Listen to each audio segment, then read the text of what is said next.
pag-usapan na po natin ang sahod. Pagdating sa sahod, remind natin pag-usapan po natin, attorney, dapat ay hindi bababa sa minimum wage ng lugar.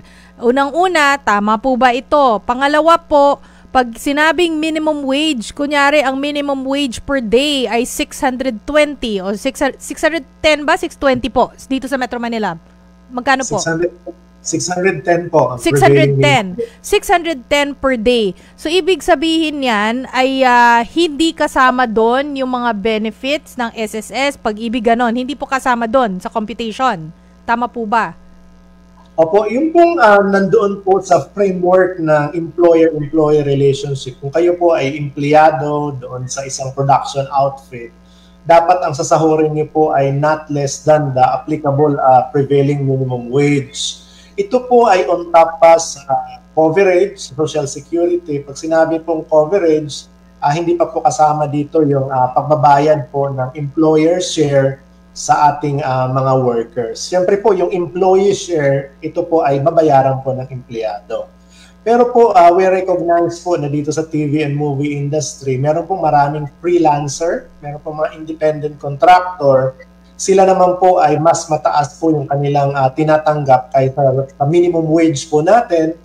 And kung sila po ay freelancer and independent contractor, sila po ay self-employed po ang kanilang status sa SSS, Pag-ibig, and PhilHealth. So sila po nagbabayad ng kanilang Social Security contributions. Oo. Attorney, baka lang po meron explain lang po natin kung bakit typically or usually mas mataas yung pasahod dun sa mga freelancers po na na-mention nga po ninyo. Kasi baka merong iba magko-compare, no? Na parang, bakit ito si freelancer, ganito yung natatanggap, ako ganito lang. Kasi sinabi nga ni attorney, usually mas mataas yung freelancers. So bakit nga po, attorney?